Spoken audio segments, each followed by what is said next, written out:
Let's talk to Mr. Trump himself. He joined us by the phone. Donald Trump, thank you for joining us again this morning. You've heard that chorus of condemnation, not only from Hillary Clinton, from a lot of Republicans as well, including the chair of the New Hampshire Republican Party. She says it's un-Republican, unconstitutional, un-American. Do you have any second thoughts at all that you may have gone too far? Well, first of all, George, she's a Bush person, and she wants to see Bush, and Bush has crashed like nobody's ever seen anyone crash before. We have had tremendous support. We've had calls in, thousands and thousands of people. You saw last night, we were on a ship. There were thousands of people there. There were thousands of people outside that couldn't get in. And frankly, it was a standing ovation that wouldn't stop.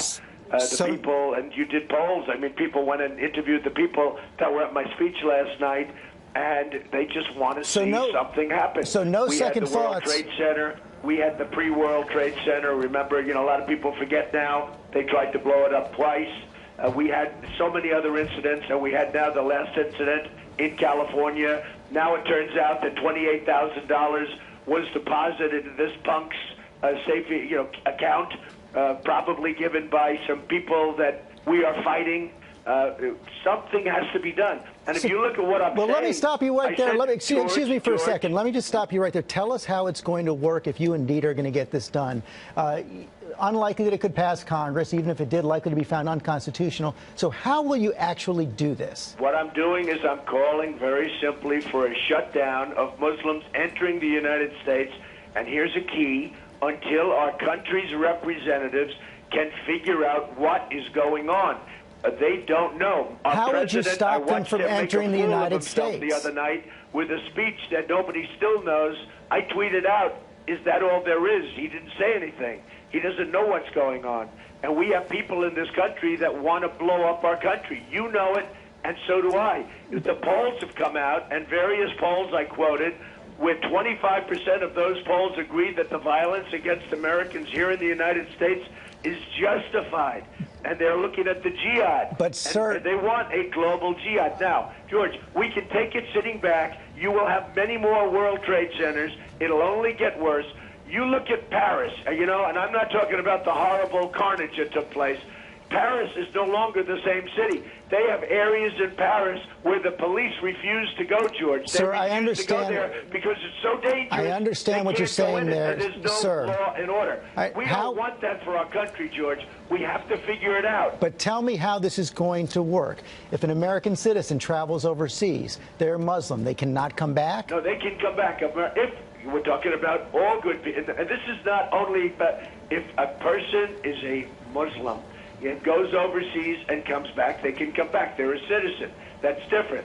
But we have to figure things out. We didn't know. Look at this case of the bombing and the killing, the carnage, where he had bombs all over his apartment, and people knew it, and they didn't want to call the police. They knew there was a problem because they didn't want to racially profile him. Now, I actually don't believe that. I think these people knew what was going on. I think they're using that as an excuse. They didn't want to racially... Did you ever hear of anything so stupid? They didn't want to call the police because they didn't want to be calling them. They didn't want to racially profile. Look, George, we have problems in this country. We have people that want to blow up our buildings, our cities, and we have to figure out what's going on. Something is happening that's not good. You're still not telling me. I will tell you, this proposal has been met by intelligent people with great popularity. Now, George, let me just finish off by saying it is a period of time. It's until our country's representatives can figure out what the hell is going on. Well, the question is, how would they figure out what was going on, and how would you know that people are Muslims that are coming into the country? And that is, it's not on any passport in the world. And you say you have a lot of support. Cover of the Philadelphia Daily News right now. I want to show it to our viewers right now. It shows the new furor over Donald Trump, showing you raising your hand in a pretty demonstrative gesture. And we have from Ibrahim Hooper of the Council on American Islamic Relations saying, are we talking internment camps? Are we talking the final solution to the Muslim question? I feel like I'm back in the 30s. You're increasingly being compared to Hitler. Does that give you any pause at all? No, because what I'm doing is no different than what FDR's solution for Germans, Italians, Japanese, many years ago. So you're for internment camps?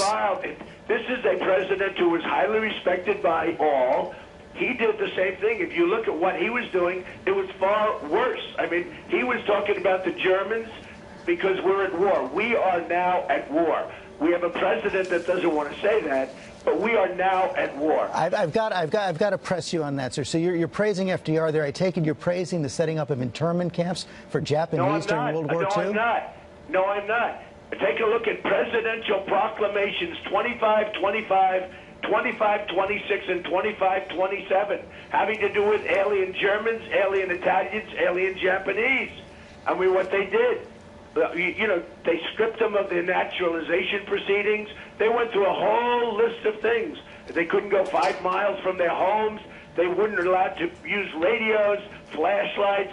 I mean, you know, take a look at what FDR did many years ago. And he's one of the most highly respected presidents respected by most people.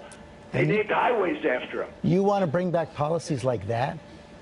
No, I don't want to bring it back, George, at all. I don't like doing it at all. It's a temporary measure until our representatives, many of whom are grossly incompetent, until our representatives can figure out what's going on. We just had a case where people were killed, many people were killed. We're going to have many more cases like that. We had somebody in this country that shouldn't be, and she came in, he came in, they were radicalized, they were looking at doing something. Miraculously, yesterday they found $28,000 just put into his account. He was paid a lot of money, just put in. Where did that money come from, George? I'll bet you'll be surprised to find out where. Sir, there are many, many other people like him in this country right now. More than 25% of the world are Muslims. Aren't you concerned at all that you're going to make the United States a pariah nation and play right into ISIS's hands? George, if you look at Paris, France, if you look at London, if you look at some of these cities where they had open arms, you can't even. Paris is a good example. Not only the carnage. You take a look at Paris. The real Paris is a different Paris than the City of Lights that you read about. They have areas in Paris where it is so radicalized and so vicious. I told you that the police refuse to go there. They will not go there. That's what's going to happen with our country. So one more time, no second thoughts. Any Muslim coming into the United States is banned for now until the United States can figure out how this is going to go. How long do you expect this to go on? I hope it will go quickly. I hope we can figure it out. But we have to look at people. We have to use vigilance in our country, or we're going to have many more World Trade Centers, and our country will never be the same. We will have many, many more World Trade Centers. As sure as you're sitting there, our country will never be the same. And you just said it. Until our country's representatives can figure out what is going on, we have no choice but to do this, George. Donald Trump, thank you for your time this morning. Thank you very much.